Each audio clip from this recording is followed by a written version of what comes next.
Hey, it is your buddy, Peace and Harmony with you here today. Much love going out to all the beautiful empowered harmonizers. We are zooming in and focusing in on a great viewer question, and that is peace and harmony. How can you tell if you're involved in a parasitic relationship? She kind of cites a video called The Most Honest Moment in Music History, TLC. We are as broke as can be. And she talks about, really how the talent that made the money basically did not come back to them in terms of their value. In other words, someone intercepted, someone was sort of living off of, or what we would consider a parasitic nature off of others. That's this exploitation tendency of narcissist or psychopathic individuals, corporations, etc. Particularly, I would say in the music, the arts, the film industry, movies, stars, things of this nature. You would probably see a lot of this sort of parasitic structuring. And I think her question is, how can you recognize this? It's very important, as we talk about here on the channel, to be able to recognize your boundaries and your standards and really become, I think the kind of phrase is awake to this. The whole phrase, nowadays, 2021 is, are you woke? Are you aware? Are you cognizant? Are you conscious of what is going on? And particularly for me, that means your boundaries and your standards.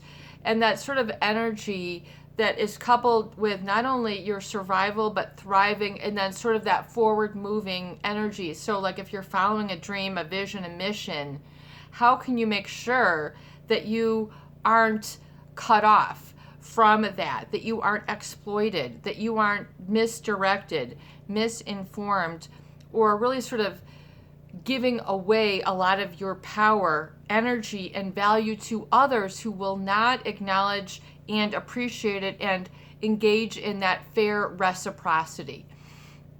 And so I would say the main thing with that is to understand that you must be cognizant of your boundaries and standards. Namely that when you are being exploited, people are usually sort of taking their sense of self as a need to be directed by this other. So they will begin to take directives from this person, commands, allowing them to sort of prevail, control, or sort of rein the situation in. They might have a word, they might have they might have something that gives them this little toe up in the beginning. And the problem with exploitation, maybe like this group, is they weren't able to get perspective, and they were maybe operating out of a sense of duplicity, deceit, or cover-up, which is usually at the hands of narcissist or psychopath. There's deception involved, meaning there becomes this inequality that is required to be built into the system for that to perpetuate and continue. So people don't get their fair share. They don't get their fair shake. They don't have a sense of their own personal power. They don't have a sense of their own value. They are discredited as such, or being used to profit off of. And so we see this in relationships. We see this, where there's this inequality of give and take. In other words, where you're having to over-obligate. You're having to do all the dirty work. You're doing all the work and you're not getting any payoff, other than that the payoff really is sort of sacrificing or being associated with this person. Perhaps there is a payoff in the beginning, which I would say for a lot of people with empathy who are serving as supply in these relationships, that they are really just sort of the producer of something in the relationship. So maybe it's a commodity, a good, or a service, like in this situation, and they're producing the music. Maybe you're the one who is bringing home the bacon. You're bringing home the affection. You're the one who's cleaning the house. You're the one who's raising the kids, who's in charge of the finances, the religion, whatever it is. You find yourself in charge of a specific area in the relationship, but it doesn't give you full perspective, or it allows you a dynamic to sort of be treated as less than. That's part of the exploitation, is sort of keep them in the dark. Treat them as if they can't exist without us. So there's oftentimes this seed of doubt, I would say, that is planted. So for our viewers, they didn't really see much of the money. How can they recognize they're in a parasitic relationship? Realize that a narcissist or a psychopath, really, they don't have relationships. They really sort of take hostages, if you will, meaning that they will take on people who can give them something. And of course, there's always, positive give and take in a relationship. And it's usually a way that somebody makes you feel at home, comfortable, safe, trustworthy. You can laugh. You feel there's a sense of stability. You feel that they stand for something. There's this something be-ness. Even sort of not even being, like human being we hear, but there's this sort of be-ness. In other words, that you don't have to work to be respected. There's this, conditional, especially now especially these narcissist or psychopathic relationships, there's usually one individual versus the whole that is benefiting. Meaning that there's one who is skewing the system. There's one who is designed to receive all the payoff.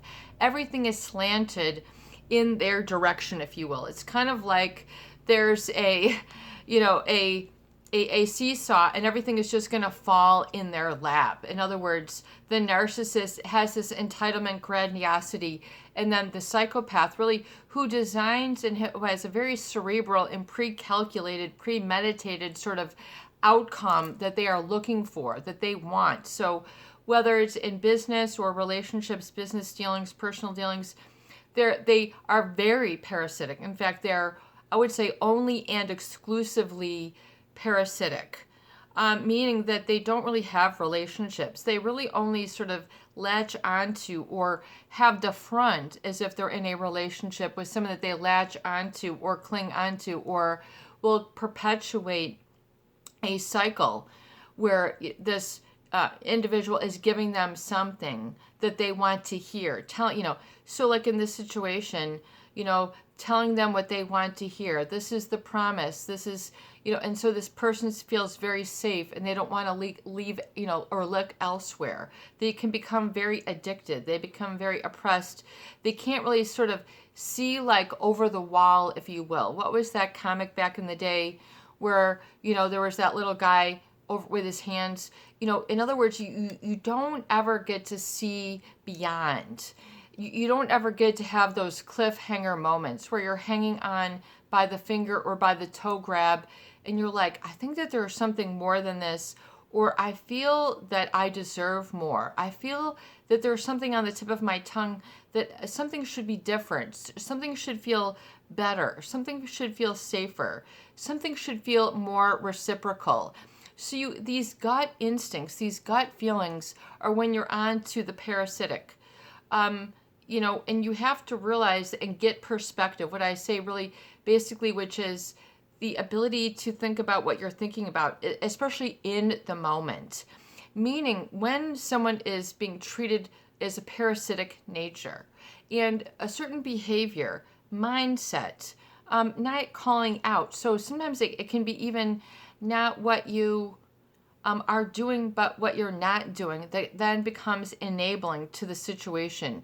In other words, it allows it to continue. And so people then are programmed to feel that they cannot stand up to the narcissist or the psychopath because of how they've been programmed to behave or to be in the relationship. This beingness quality, though, is usually your gut feelings. So usually there's this beingness. In other words, like in the book that I was reading, the rhythm of the whole in the universe or something over this weekend, there's this sort of beingness which does not struggle or have fear or is worried. There's this state which people really, they might call it an enlightened state. They might call it the exit from the wheel of samsara or something, exit from, that always sort of clinging for something more that you don't have So this is really programmed very deep in those people who are in a supply source, and I think who are entitled, with these people who sort of buy into that they're not enough, that they can't make it, that they don't have that sort of inner agency to get that leg up and then get themselves out of the situation where they are being taken advantage of. So there's usually some sort of perimeter or barrier that is hedged around people. And you will feel this. You'll feel that something isn't right. There's a tension. There's a discomfort. And then there is a giving in or allowing, even if it's the looking of the other way. Too much will enable this narcissist and, or the psychopath. And usually, because these are generally your rule breakers, your people who are, not law abiding. They say, that applies to basically everybody else. And except for me, because of my status, because of A, B, C, and X, Y, Z, that does not apply to me. And I'm just going to take the other route, the shortcut, cut corners. And oftentimes, living off the skin of the backs of others is what ends up happening for them to get there. So how can people recognize? So firstly, recognize that there's going to be a feeling. I'm giving too much. I'm allowing too much. I feel like I'm perpetuating this, but I can't really stop. In other words, I'm not able to stand up. So my inability to be able to confront the fear, this sort of nebulous fear, uncertainty, the feeling that there's something funny going on. So I can't quite put a finger to it, but it does not seem right. I feel violated. I feel like I can't get the full deal. I'm not communicated. I'm being treated harshly, or I'm being treated with too much falseness. There's inauthenticity going on. I feel I can't be my authentic self. So when you recognize sort of this feeling, I would say that is the beginning, and then not numbing out that feeling, but actually tuning in. When you're in deep in a relationship with a narcissist or a psychopath, they really don't want you to tap into your inner power. That's part of the dynamic. That's part of the written clause. That's part of the unspoken creed, is that you kind of agree to not call them out, or you agree to be afraid of their rage. You agree to, stay intimidated or buy into their superiority, their authority, or their control mechanism. Usually it can boil down to these very simple components. So you must really almost have a newfound audacity or boldness or courage where it was not permitted before, and not follow in the footsteps of the narcissist or the psychopath, because that will lead you closer to them in the wrong direction. So to recognize, you have to be able to see and land on step one, which is just what I would call oftentimes WIMP junction. It's a juncture, it's a crossroads, it's a decision-making place, plateau, top of a mountain, a valley moment. For a lot of our viewers, they are in very, very, what they call dark times. Very, very dark feeling of paralysis. In other words, they just paralyze in depression. This is oftentimes a very woeful, melancholy, and namely disempowered state, which is reinforced then by the self who has been told, or who has believed the lies of a narcissist or a psychopath who seeks to sort of live off the skin of their back. In other words, feeling, that I've done more than my due here. I have more than stuck my neck out. I have endured, I have paid my dues. I have done the due. I have done my time. I have proven myself. And yet, if you do not feel that you are acknowledged in this sort of what I would call wholeness, which, like in the book that I was reading, The Rhythm of Wholeness, there was some more in the title. But it's kind of like there is this level of respect that you will feel when you are acknowledged and validated for your wholeness, your beingness. So in other words, that you're not missing, a lot of cards in your deck upstairs, which is really how the narcissist in the psychopath will sort of trample over others. They'll sort of convince you that you are boring, you're too predictable, you're too normal, you're not exciting enough, i.e. you're loving, stable, caring, considerate, and have long-range vision. So you have to sort of be able to decipher the narcissist word salad, the psychopath word salad, in what a lot of their rejection really means, a lot of their deception really means, so that you are not seduced by the parasitic sort of role that you paint and really get yourself stuck in, like the mafia. It's kind of like people get literally stuck or blacked. It's like in the mafia, if you didn't play with the mafia, you'd find your feet in cement and throw you in the river, or you're going to swim with the fishes, basically is their ultimatum. So people almost give themselves they paint themselves their own ultimatum. They begin to say, nope, this is as far as I'm going to go. And they don't realize that they have this thrust, this desire, this will, this momentum, this spirit, this passion to move forward and live the dream, do the do, smile, Chuckies, skip to Malou, whatever it is, walk on your hands, jump for joy. Maybe it's just chill on a beach, but your dream is your dream, and it is for your accomplishment and your having.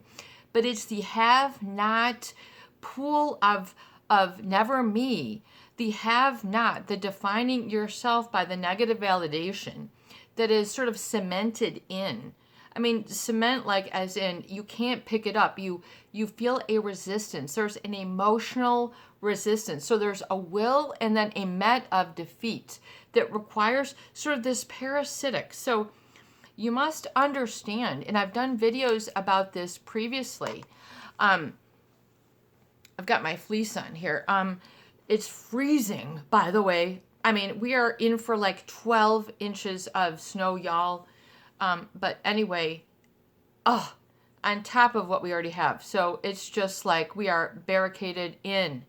Anyway, so we are talking about the difficult times, sort of, like our viewer asks, recognize if you're, so the parasitic nature is the foundation of the parasitic nature of the relationship, I would say, is to understand that you are pegged into, oftentimes in an inauthentic lifestyle position, what I always say from the get-go it becomes unsustainable.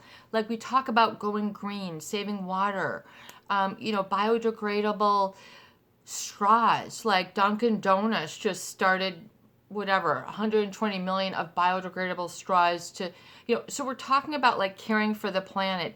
And so for me, the relationship is on a similar parallel to me. Really, because there is this humanity, there is this human resource that is humanity, that is the human spirit, that is inspiration, innovation, new products, just moving forward, progress, the frontier. We're in the digital age. So this means a lot for us right now. I mean, we're like at this we're heading towards a lot of zenith really quickly. So when we talk about relationships, I really, really believe that sustainability is really important for yourself, which is self-preservation and perpetuation and happiness. And what this really means, this be-ness of happy. So we talk about that you're a human being, which is an ing. Yes, I was an English thing, which is an action verb, in an active state. So you're actively in a beingness. So if you're in a relationship with a narcissist or a psychopath, you're going to start to get into that do state. I have to do. I have to pretend. which takes a lot of energy. If you are under the thumb, Mick Jagger, of deception, if you are under the thumb of pathological lying, which means it's an intentional, deliberate hiding from view. Don't.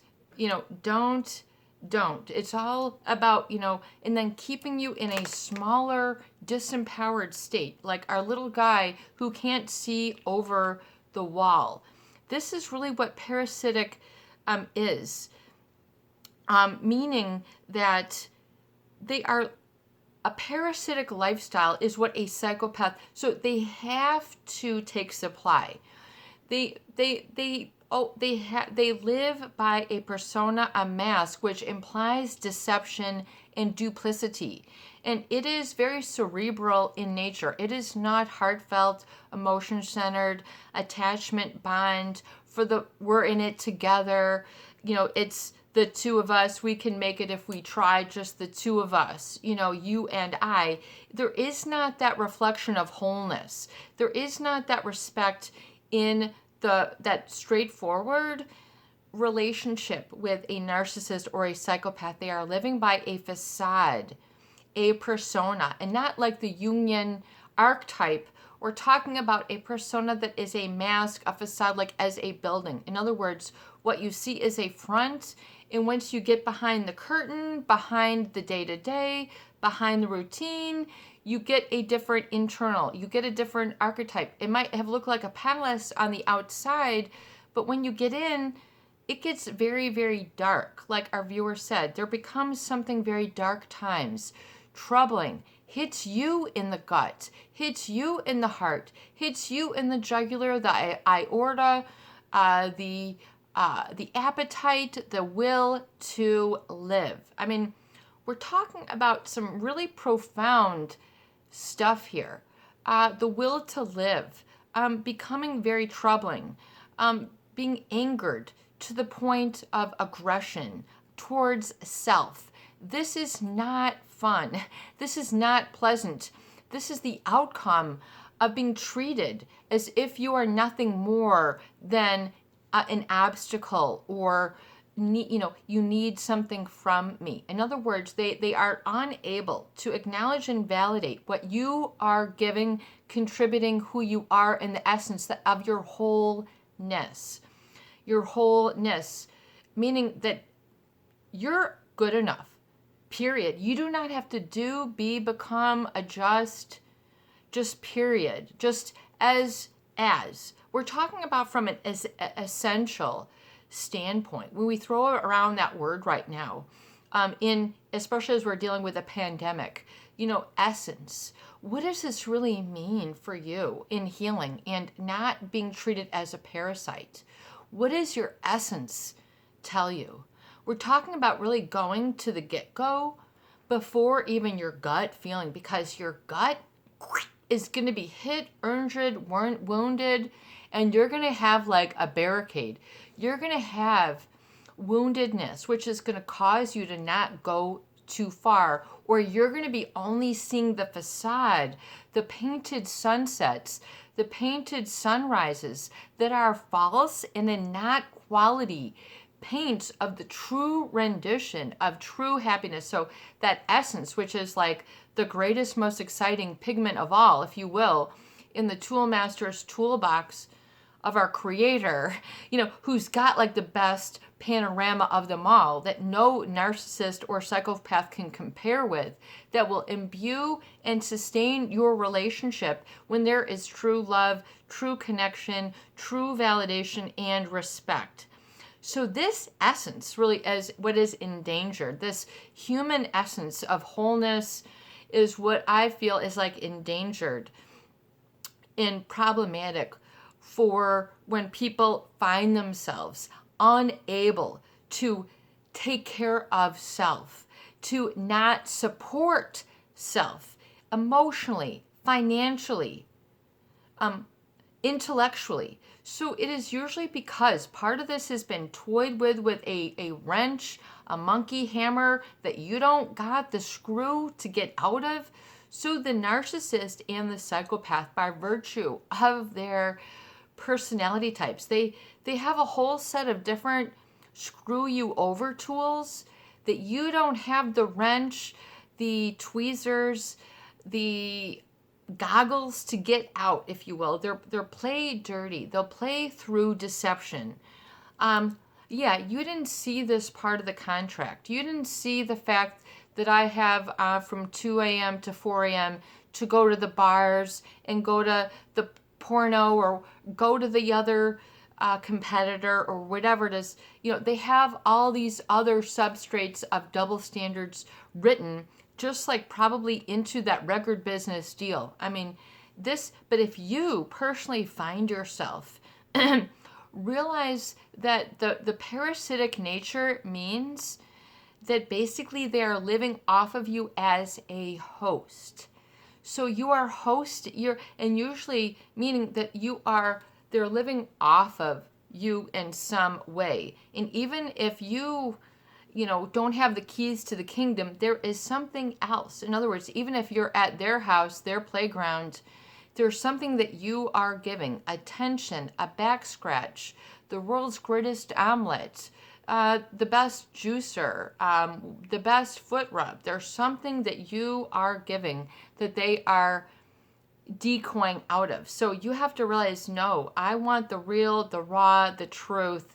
And it has to be sustainable, and I have to keep afloat, because usually as that relationship continues, your I am will plummet while theirs soars. Or then they'll realize, you know what, I broke too many people's back, and now I need to come back to swim to shore on yours. Hey, can you give me a lift? And that you're gonna be, trying to, even as a woman, you're going to be carrying the man.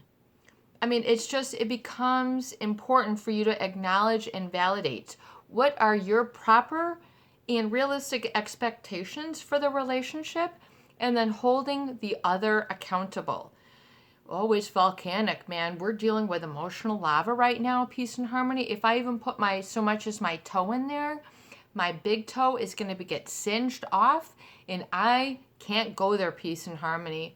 Well, then you better put your foot down, and know what it is. Oh, but peace and harmony, I don't have a leg to stand on right now. I'm financially dependent. We're in the same roof, whatever. And I know that there can be a lot of excuses. Then you must have a foot to stand on inside yourself and say, I have. Because the parasitic nature becomes all about the I have and the I have not. And as you continue in a relationship with a narcissist, usually it will become defined. They will define you by what you do not have, who you are not, what you cannot do. You do not have this versus what you have. So people become very gaslighted into low self-esteem. They are gaslighted into low confidence. They are gaslighted into not being able to make it and have stability, financial stability, emotional stability. They will live their entire life walking on eggshells, maybe even thinking it's a virtue, that I lived in poverty, that I was crawling, that I was in pain. At least I was doing this in the name of, the name of love. So they have all these other situations to make excuses.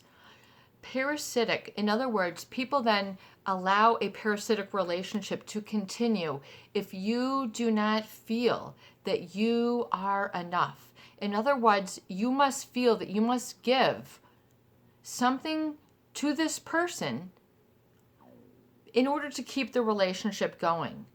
You must give your time, your attention. You must not speak up. You must give them money. You must pay for their this. You must do that for this. You must subject yourself to harm, is usually the bottom line. You must subject yourself to an inequality. You must subject yourself to being silenced ultimately, and making yourself feeling meaningless. That you're not right to assign any meaning or any value, particularly to yourself, your perspective, or your beingness. And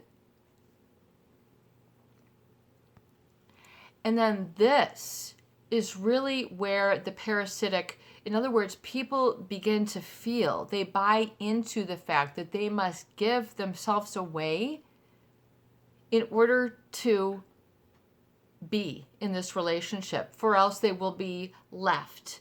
And then then give more and more and more. And then you give more and more of your pay cut away, or you give more and more of your royalties away. You give more and more of your decades of life away till basically you have a sliver of something that you feel that you might have, but even that you must feel that maybe even that you must give away to be loved or lovable. So this parasitic is sort of, it's until you reach burnout, until you reach rock bottom, until you say enough is enough, and until you get your beingness and you go, you know what, this really is not cool. I've reached my limit, and in fact, I reached it 5 miles ago, 13 years ago. And to say, I'm not, I am worth more, and I do not have to give all of my, I do not have to give such and such away, but you have to be able to identify and know what it is that you have of value, even though it has been maybe not reflected as valuable, but what is it of value are you giving away? And know this for your particular situation. Is it your Friday nights, your Sundays? Is it your entire house? Is it your key to your car? Is it your loyalty? Is it your love? Is it your priority? Is it your time? Is it your back scratch? Is it you're always putting them together? You're always picking them up and putting them back together again? What are you really sort of doing? And that for the first time, maybe not as reflected by them. Do you see? Even as not as reflected by them, I value, I reclaim. This needs to be remedial work, almost as if you were learning to read again. We're talking, you might need to go back to first, second grade emotionally and say, you know what, this is kind of shameful for me, peace and harmony. But this is where it happened. And I've been really too afraid to say this is where it started. And I should have been able to do different back then, but I could not because of where my life was. And that was the only option. But see now that you have a choice. You can see more now. You can say no. You can say no. I'm not being taken.